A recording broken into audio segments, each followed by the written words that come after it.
अभिमान की ताकत फरिश्तों को भी शैतान बना देती है, लेकिन नम्रता की ताकत मनुष्य को भी फरिश्ता बना देती है। नमस्कार दोस्तों, मैं ज्योतिष आचार्य वासुदेव मिश्रा आपका अपने चैनल सत्य की खोज में हार्दिक अभिनंदन करता हूं। दोस्तों, आज का यह ज्योतिष का कार्यक्रम आपके लिए बेहद ही ज़्यादा खास कार्यक्रम साबित होगा। जी हाँ, आज हम चर्चा करेंगे एक अद्भुत संयोग के बारे में जो पूरे 30 साल के पश्चात बना है। इसलिए आज के इस कार्यक्रम को बिना मिस किए अंत तक देखने का प्रयास कीजिए।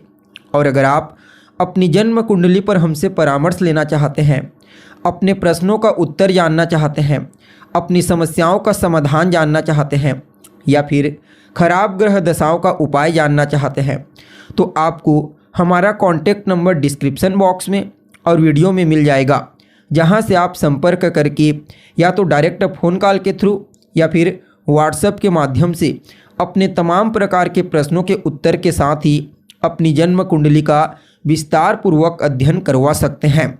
जी हाँ, तो देखिए, कर्मठता के कारक ग्रह मंगल 14 मार्च 2024 की दोपहर कर्म के ग्रह शनि की मूल त्रिकोण राशि कुंभ राशि में प्रवेश कर चुके हैं और आने वाले 23 अप्रैल 2024 तक इसी कुंभ राशि में अपने कट्टर शत्रु शनि के साथ युति बना करके गोचर करेंगे। फिर पुनः 23 अप्रैल को राशि परिवर्तन करके अपने परम मित्र देवगुरु बृहस्पति की साधारण जलीय राशि मीन राशि में भूमिपुत्र मंगल प्रवेश कर जाएंगे। तो ऐसे में बड़े विस्तार के साथ जानने का प्रयास करेंगे कि शनि और मंगल की युति आपके जीवन में किस प्रकार से आपको प्रभावित करेगी। इस युति के प्रभाव से कौन कौन से बड़े परिवर्तन आपके जीवन में होने वाले हैं, किन किन क्षेत्रों से विशेष तौर पर आपको सफलता की प्राप्ति होगी, इस युति प्रभाव से आपकी सेहत कैसी रहेगी, आपकी शिक्षा, आपकी लव लाइफ, आपका वैवाहिक जीवन, पारिवारिक जीवन कैसा रहेगा, भाग्य, करियर, बिजनेस, व्यापार और फाइनेंस के दृष्टिकोण से मंगल और शनि के इस युति को आपके लिए कितना फायदेमंद कहा जा सकता है। साथ ही साथ मंगल और शनि के इस कॉम्बिनेशन प्रभाव को और ज़्यादा बेहतर बनाने के लिए क्या उपाय आपको करना चाहिए, ये तमाम प्रकार की जानकारी आज के इस ज्योतिष के कार्यक्रम में आपको बताएंगे। इसलिए कार्यक्रम को बिना मिस किए अंत तक देखने का प्रयास कीजिए, जिससे आप शनि और मंगल के कॉम्बिनेशन प्रभाव को बड़ी सहजता और सरलता के साथ समझ सकें। जी हाँ, अब देखा जाए तो शनि और मंगल का कुंभ राशि में एक साथ मिलन होना यह एक नहीं, दो नहीं, बल्कि पूरे 30 साल के पश्चात हुआ है। जी हाँ, 30 साल में ही एक या दो बार ऐसा संयोग आता है जब कुंभ राशि में शनि और मंगल एक साथ होते हैं।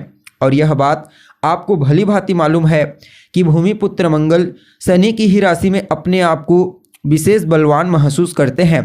पहले तो शनि की साधारण राशि यानी कि मकर राशि में मंगल उच्च के होते हैं। उसके पश्चात यह कुंभ राशि जो शनिदेव की मूल त्रिकोण राशि है यानी कि कर्म राशि है।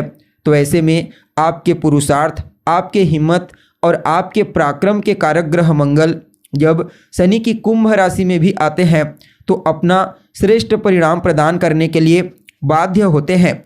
यहाँ पर तो शनि के साथ युति बना करके पूरे 30 साल के पश्चात गोचर करेंगे, जो अपने आप में ही अद्भुत और श्रेष्ठ कहा जा सकता है। तो ऐसे में आप समझ सकते हैं शनि और मंगल के इस कॉम्बिनेशन का प्रभाव आपके जीवन में कितना बेहतरीन तरीके से आपको प्राप्त होगा। जी हाँ, अब देखा जाए तो आप लोगों के लिए यानी कि तुला राशि वालों के लिए मंगल और शनि का यह कॉम्बिनेशन आपकी राशि से पंचम भाव में बना है। पंचम भाव किस चीज़ का होता है? तो मूल रूप से पंचम भाव आपकी शिक्षा, आपकी संतान, आपकी लव लाइफ और आपके पूर्व जन्म के द्वार का प्रतिनिधित्व करता भाव है।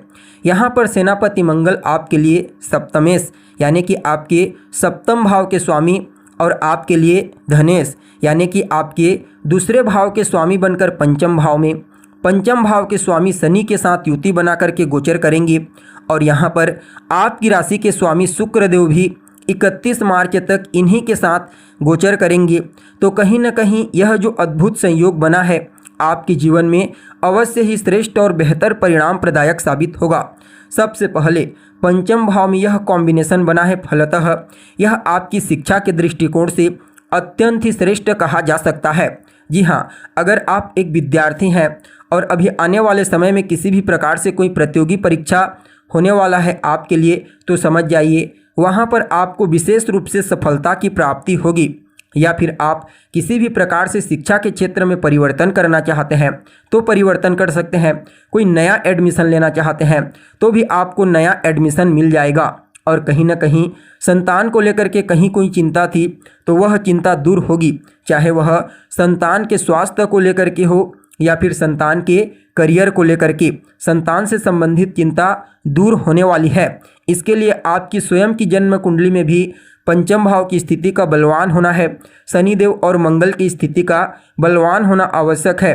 तभी जाकर के संतान से संबंधित समस्या दूर होगी, संतान को लेकर के चिंता खत्म होगी। इसके अलावा देखा जाए तो यह समय लव लाइफ के दृष्टिकोण से उतना अनुकूल नहीं कहा जा सकता है। हालांकि पंचमेश पंचम भाव में ही है, लेकिन अभी अस्त चल रहे हैं। फलतः अगर आप किसी के साथ रिलेशनशिप में हैं तो आपको उसके साथ बातचीत करते समय अपनी वाणी और अपने अहंकार पर विशेष रूप से नियंत्रण करने की आवश्यकता है। अन्यथा दोनों के बीच में किसी बात को लेकर के कहासुनी हो सकती है, दोनों के रिश्तों में दरार उत्पन्न हो सकता है। इस बात का विशेष रूप से आपको ध्यान रखना है। और कहीं ना कहीं देखा जाए तो यह समय आपके जीवन में आपके पुरुषार्थ, आपके पराक्रम, आपकी जो हिम्मत है उसमें वृद्धि करने वाला साबित होगा। आप अपने पुरुषार्थ और मेहनत से ही अपने जीवन में लाभ के रास्तों को मजबूती प्रदान करेंगे। जी हाँ, यह जो कॉम्बिनेशन बना है आपके पंचम भाव में, यह आपके लाभ के रास्ते को भी बड़ा ही सुदृढ़ता प्रदान करने वाला साबित होगा, क्योंकि यहाँ पर भूमिपुत्र मंगल और कर्म फलदाता शनिदेव दोनों के दोनों आपके लाभ भाव को दृष्टिगोचर करेंगे, जिनके स्वामी सूर्य देव होते हैं और अभी भी यहीं पर मीन राशि में राहु के साथ गोचर कर रहे हैं। तो निश्चित तौर पर आप अपने पुरुषार्थ, अपने हिम्मत, अपने मेहनत के चलते अपने लाभ के रास्ते को मजबूती प्रदान करने में अवश्य ही सफलता हासिल करेंगे। और कहीं ना कहीं यह समय आपके बड़े भाई बहनों को भी उनके करियर के क्षेत्र में विशेष सफलता प्रदायक साबित होगा। हालांकि उनके साथ रिश्तों में थोड़ी बहुत मतभेदता उत्पन्न हो सकती है, यह अलग बात है, लेकिन उनके करियर के दृष्टिकोण से यह कॉम्बिनेशन अत्यंत ही श्रेष्ठ और बेहतर परिणाम प्रदायक साबित होगा। देखिए, यहाँ पर शनिदेव सप्तम भाव को देख रहे थे और मंगल का भी साथ मिलेगा, तो कहीं ना कहीं यह आपके वैवाहिक जीवन में भी अहंकार और क्रोध के कारण आपसी रिश्तों में मतभेद उत्पन्न करने का प्रयास करेंगे। इसलिए अपने पार्टनर के साथ आपको किसी भी बात को लेकर के बहसबाजी करने से बचना चाहिए, वैचारिक मतभेद करने से बचना चाहिए, अन्यथा आपके वैवाहिक जीवन में समस्या खड़ी हो सकती है। इसके अलावा अगर आप किसी भी प्रकार से कोई बिजनेस, व्यापार, पार्टनरशिप में करते हैं तो भी वहाँ पर हर एक चीज़ को बिल्कुल क्रोध और अहंकार, इन दोनों के कारण ही आपके रिश्ते खराब हो सकते हैं। इस बात का आपको विशेष रूप से ध्यान देना है। बाकी आपके व्यापार में वृद्धि होगी, आपके डेली इनकम में वृद्धि होगी और आपके आय में आपको मजबूती प्रदान होगी। यानी कि कुल मिलाकर के देखा जाए तो यह जो कॉम्बिनेशन बना है मंगल और शनि का, यह आपके जीवन में तरक्की, सफलता और धन के दृष्टिकोण से अत्यंत ही श्रेष्ठ साबित होगा। बस लव लाइफ और वैवाहिक जीवन में आपको ध्यान देने की आवश्यकता है। बाकी यह कॉम्बिनेशन श्रेष्ठ परिणाम प्रदायक है। फिर भी इस समय को और बेहतर बनाने के लिए इस कॉम्बिनेशन के प्रभाव को हनुमान जी की शरण में चले जाइए। जी हाँ, विशेष रूप से मंगलवार के दिन आप हनुमान जी के मंदिर में जाइए, उनका दर्शन कीजिए और उन्हें बूंदी का लड्डू भोग लगाइए और वहीं पर बैठ करके या तो हनुमान चालीसा का पाठ करें या फिर आप हनुमान जी के बीज मंत्र का 3 माला या फिर 5 माला जाप कीजिए। यह कॉम्बिनेशन अवश्य ही आपके लिए श्रेष्ठ परिणाम प्रदायक साबित होगा। तो दोस्तों, कैसी लगी आपको जानकारी? उम्मीद करते हैं जानकारी आपको पसंद आई होगी। अगर जानकारी अच्छी लगे तो लाइक करें, शेयर करें और हमारे चैनल को सब्सक्राइब करें। आज के लिए बस इतना ही। फिर मुलाकात होगी एक नए और ताज़ा एपिसोड में। तब तक के लिए आप हमें इजाज़त दीजिए। नमस्कार।